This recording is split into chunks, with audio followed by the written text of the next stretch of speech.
Namaskaram. I welcome you all to Enpani Satsangam. We have got together in this group to do some simple services to this society on the Almighty. To do anything, to think beyond us, to help others. A strong foundation in terms of knowledge is a prerequisite. More than knowledge, wisdom is important.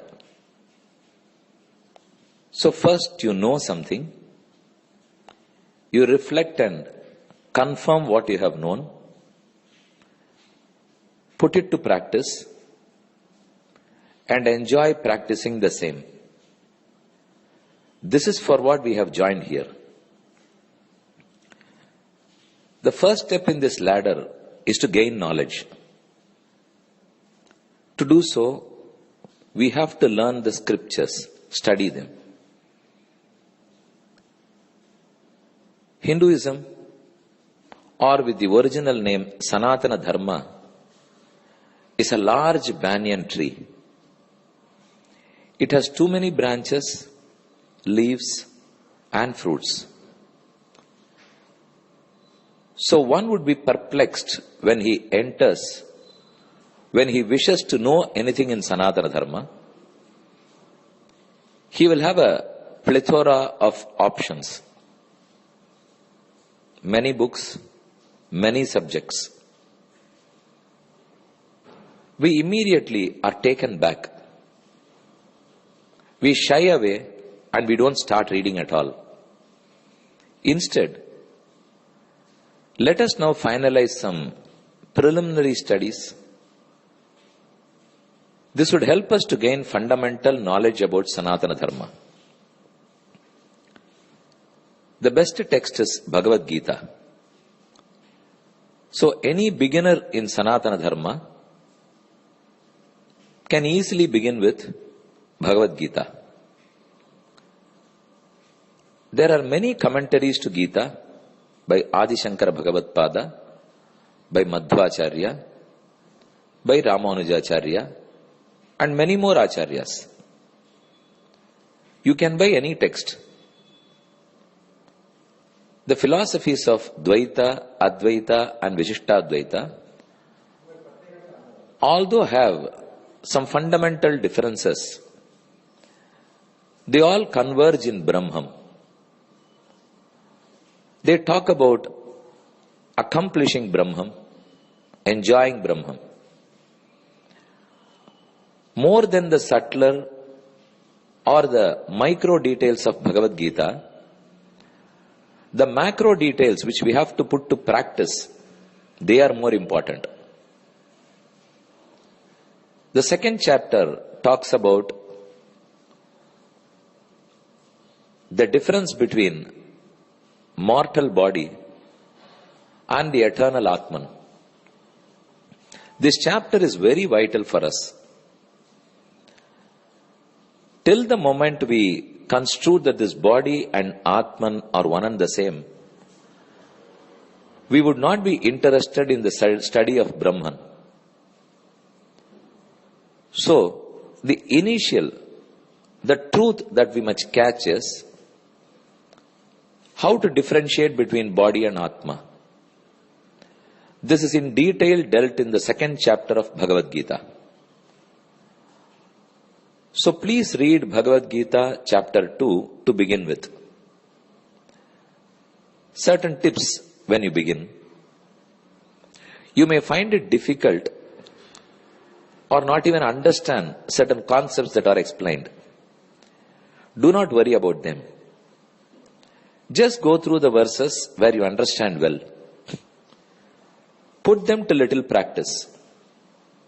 You will feel the magic. Once you start practicing little aspects of Bhagavad Gita, then Bhagavan turns towards us. He lends a helping hand. Here is a jiva who has taken the first step towards me.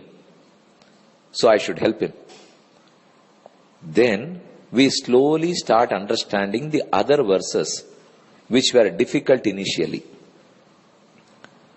But commonly what we do is, the moment we stumble upon a verse where we do not understand, we stop reading. Please don't do that.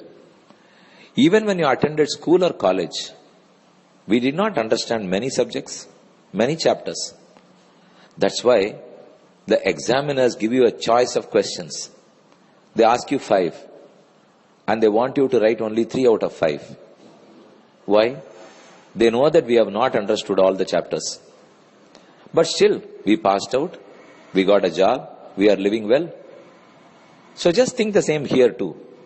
Just because you do not understand some verses, some passages, don't shy away. Continue with whatever you are able to understand. There are many beautiful verses which talk about bhakti in 7th and 9th chapter. They will really make you believe what Krishna is talking about. Have faith in it. His great form, Vishwarupa, is described in 11th chapter. That will make you realize the supremacy of Lord Krishna. So once you slowly go through Bhagavad Gita, you will have a fair knowledge about what the Sharira is about, why are we created, why was I born, what is the mission of my birth, what should be my goal. These are very important questions in spirituality. So Gita will make you understand these things. Next are the Upanishads. Many of us would know Taittiriya Upanishad. It's very good to read. But more than that, important passages that really appeal to us are found in Mundaka Upanishad and Kathopanishad. So if you find a good book, let it be in Tamil or English, whichever you are comfortable with. Since Mundaka Upanishad is also quite small in size, it's not too big. That will be a very good reading for you all. So these two in Sanskrit. Similarly, we will be able to generate bhakti. We will be able to develop on bhakti only if you listen to the glorious pastimes and stories of Sri Krishna. So if you go through certain chapters, cantos in Srimad Bhagavatam, that would tell us, that would give us an insight on the pastimes of many avatars. We will know why this world was created, how was it created, the scientific proof for existence of many loka. These all will be very interesting to us. So the third step would be to read Srimad Bhagavatam. If you are a Tamil lover, then Andal's Tiruppavai would be a great course. Since we are fast approaching Margazhi month, the month of Andal and Tiruppavai, I suggest that you all read one verse, one pasharam a day.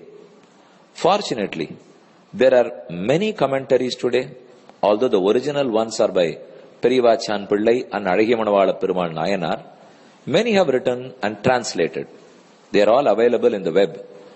So you can go through one passage a day, one pasharam a day. That will really make us understand how Andal was longing for spiritual union with Sri Krishna. Such a tender age, born as a female, born in Shivilliputtur, how great she has transformed herself. You will know more about Vedanta and Tamil Vedanta through Tiruppavai. So these are all certain suggestions for how to start with, how can we begin with. Don't get into difficult verses. If you go to Thirumangai-Alvar's Periya Tirumozhi or certain decades from Nammalvar's Thiruvaimozhi, they are all too long. You will find it difficult. So let's keep away. We can choose small couplets, small stanzas and read them. Some portion to be by hearted. Some we must go through some rote learning so that we feel at ease. We feel comfortable and happy reciting these verses by heart without seeing the book. If you are able to do that, you will feel that enjoyment. You will feel the joy in you. These are certain suggestions which I wanted to give you. We will add further. Namaskaram.